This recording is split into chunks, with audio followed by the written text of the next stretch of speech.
Halo, aku Faiz Zahra dengan NIM 23411021064. Halo semua, perkenalkan nama aku Furkan Anda Rizky dengan NIM 23411021061. Halo, perkenalkan nama saya Raffi Arafat Syarina dengan NIM 23410021085.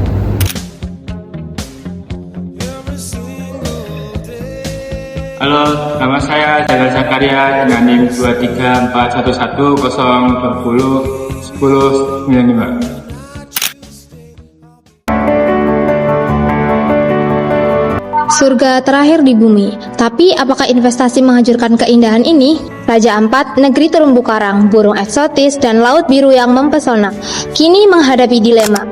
Pembangunan ekonomi lewat tambang atau pelestarian alam yang tak ternilai harganya.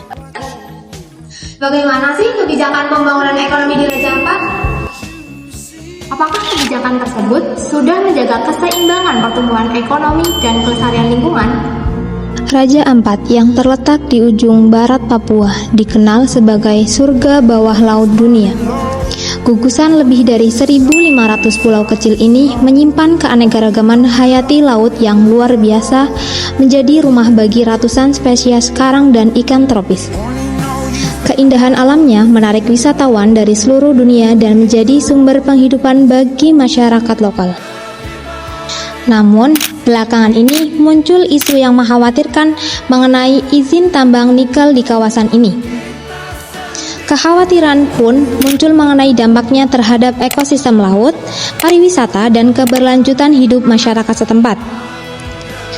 Perbedaan antara kebutuhan ekonomi dan pelestarian lingkungan kini menjadi sorotan publik.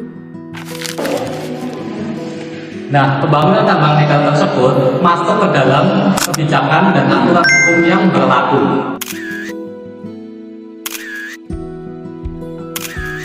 Pembangunan tambang nikel tersebut menimbulkan konflik dan dampak negatif.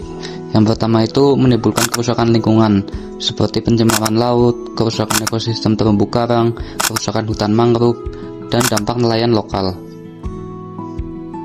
Selanjutnya, kerusakan reputasi dan sosial.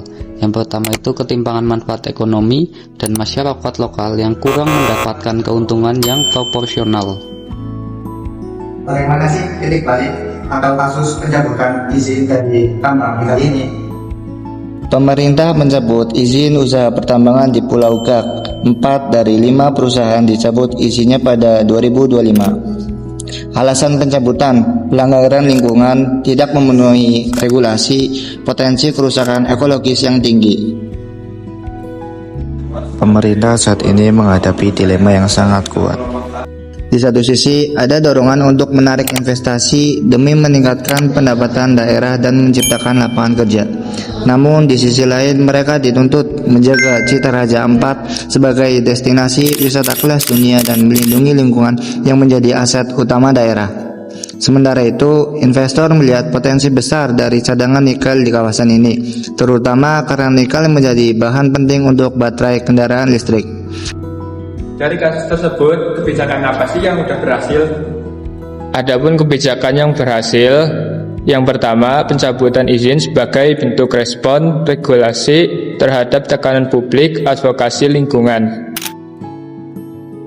Yang kedua, kesadaran bahwa ada batas yang tidak boleh dilanggar, kawasan konservasi pulau kecil, peraturan pesisir. Adapun tantangan yang masih kurang, yang pertama, lemahnya pengawasan dan penegakan hukum, inkonsistensi antara regulasi pusat dan daerah. Yang kedua, ada regulasi yang tumpang tindih atau aturan yang secara formal ada tapi implementasinya lemah. Dan yang ketiga, ada risiko bahwa perizinan tetap diberikan atau dibiarkan berjalan meski ada potensi besar merusak. Dari pembahasan tersebut, kita mengambil kesimpulan, aktivitas penambangan nikel di Raja Ampat memicu kehebohan publik setelah tambangan drone yang memperlihatkan kerusakan lingkungan beredar luas di media sosial.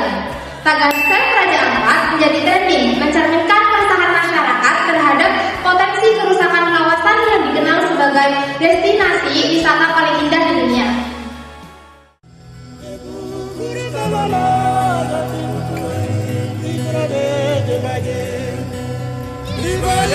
Dibayo, ngai kita